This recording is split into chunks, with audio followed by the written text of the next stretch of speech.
സന്തോഷം മാത്രമാ മനക്കലില്ല. ഉണ്ണി പിറക്കാത്ത ദുഃഖത്തിൽ കഴിയുന്നു ശിവഭക്തരാം തമ്പ്രാനും തമ്പ്രാട്ടിയും. ശയനത്തിൽ ശിവദർശനേ സ്വപ്നെ തമ്പ്രാട്ടി ഉണർന്നു പുലരിയായി. തോഴിമാരൊത്തു നീരാടാൻ യാത്രയായി. ആ പൊൻപുലരിയിൽ കുളിക്കടവിൽ തേജസാൽ ജ്വലിക്കും ഒരു പൈതൽ ശിവദേവൻ നൽകിയ നിധിയല്ലയോ. മനക്കലോ സന്തോഷം അലതല്ലി.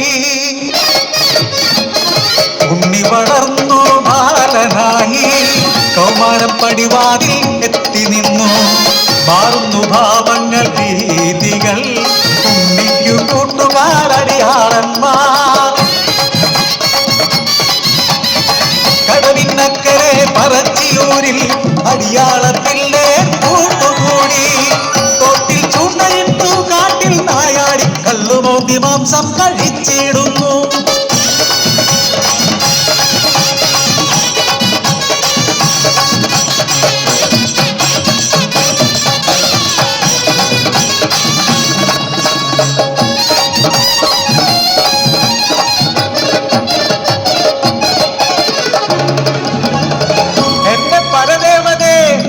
കുടിച്ചിടുമല്ലോ ഇഷ്ടയാകുന്നു തമ്പ്രാട്ടി. ഉണ്ണിയെ മച്ചിൽ ബന്ധിക്കുന്നു. ജലപാനം നൽകില്ല പൊന്നുണ്ണി. ഗുരുത്തക്കേടുകൾ ഏറെയായി. അല്പം കഴിഞ്ഞപ്പോൾ അമ്മ തൻ മാനസം സ്നേഹമായി പിന്നെ വാത്സല്യമായി. മനക്കലെ മച്ചിന്മേൽ എത്തിയ അമ്മ അറപ്പുരവാതിൽ തുറന്നു നോക്കി. ആകെ സ്തംഭിച്ചു തമ്പ്രാട്ടി. ഉണ്ണി വളർന്ന് മച്ചും തകർത്ത് ഉഗ്രരൂപമാലറിയിടുന്നു. തലയും മുഖവും കാണാനില്ല. പരിഭ്രമിച്ചോടി തമ്പ്രാട്ടി പടിപ്പുരവാതിൽക്കലെത്തി നിന്നു.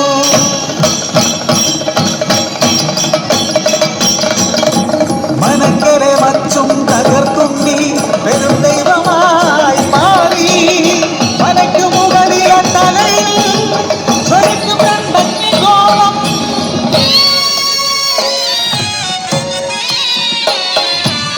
ഭയന്നൊര തമ്പ്രാട്ടി നോക്കാനാവാതെ കൈകൾ കൂപ്പി നിന്നു. അലറുന്ന ഉണ്ണി അമ്മയോട് ചൊല്ലി മനുഷ്യനു ജാതിയൊന്നാണ്.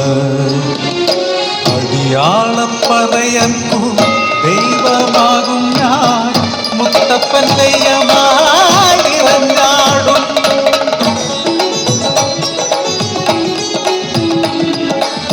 ദൈവമായാലും അമ്മയ്ക്കു നീ ഉണ്ണി. ഈ അഗ്നിഗോളത്താൽ ഉണ്ണി നിൻ മുഖം ഒന്നു കാണാനില്ല.